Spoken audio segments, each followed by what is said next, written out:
পরিশ্রমও এখন করতে পারতেছেন না। বৃদ্ধ মা, সন্তান, স্ত্রীদেরকে নিয়ে দুটি পরিবার।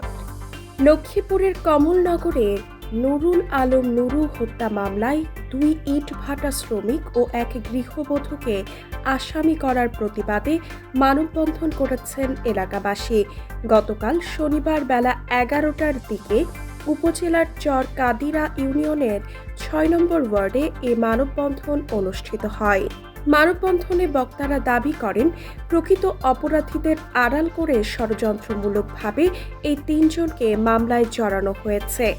ভুক্তভোগীরা হলেন চর কাদিরা ইউনিয়নের 6 নম্বর ওয়ার্ডের ইটভাটা শ্রমিক মোহাম্মদ জহির, বয়স 42, তোরাবগঞ্জ ইউনিয়নের 8 নম্বর ওয়ার্ডের কামাল উদ্দিন, বয়স 45 এবং চর কাদিরা ইউনিয়নের 1 নম্বর ওয়ার্ডের গৃহবধূ নূর নাহার বেগম পাখি, বয়স 30। মানববন্ধনে স্থানীয় ইউপি সদস্য মাহমুদ ইদ্রিস, সাবেক ইউপি সদস্য মাহমুদ নিজামুদ্দিন, স্কুল শিক্ষক মাহমুদ হাসান ও সমাজকর্মী আজগর হোসেন জুয়েল সহ কয়েকশো স্থানীয় বাসিন্দা অংশ নেন। কেন আমাদেরকে এত হয়রানি করা হয়েছে, বা 3.5 মাস আমাদেরকে জেল খাটাইছে, বা এত হয়রানি করে, বা আমরা নিরপরাধ মানুষকে কি কেন 3টা লোকের এই যে করা হয়েছে। মানুষ এদাল বেদাল মুক্ত কর্ম করে সারিয়ে খায়। আজকে ওই যে হুসমে ইয়েতে ওই যে একটা মার্ডার লোকটা মারিয়ে লেছে, ওই মারার বিরুদ্ধে কিন্তু এই ছেলেগুলো এই মামলাতে জড়িত করছে। আমরা ওনাদের মুক্তি চাই। বক্তারা বলেন, জহির ও কামাল দিনমজুর এবং পাখি একজন সাধারণ গৃহবধূ। তারা দীর্ঘকাল ধরে এলাকায় সুনামের সঙ্গে বসবাস করছেন, অথচ একটি হত্যাকাণ্ডের ঘটনায় কোনো সুনির্দিষ্ট প্রমাণ ছাড়াই তাদের আসামি করা হয়েছে। বর্তমানে তারা জামিনে থাকলেও মামলার কারণে মানবেতর জীবনযাপন করছেন। সুষ্ঠু তদন্তের মাধ্যমে তাদের অব্যাহতি দেওয়ার দাবি জানান তারা। শিক্ষক মোহাম্মদ হাসান বলেন, গত জানুয়ারিতে সাহেবেরহাট ইউনিয়নের মেঘনা নদীর তীরে নুরুল আলম নুরু হত্যাকাণ্ডের শিকার হন। ভুক্তভোগীদের বাড়ি ঘটনাস্থল থেকে প্রায় 20 কিলোমিটার দূরে। নুরু নিখোঁজ হওয়ার পর তার খোঁজ নিতে নূর নাহার পাখি কয়েকবার ফোন করেছিলেন। নিখোঁজের 3 দিন পর মরদেহ উদ্ধারের পর কেবল সে ফোন কলের সূত্র ধরে পুলিশ পাখিকে আটক করে। পরে তার চাচা জহির ও ফুপা কামালকেও গ্রেফতার করা হয়। 3 মাসের বেশি সময় কারাভোগের পর সম্প্রতি তারা জামিনে মুক্তি পেয়েছেন।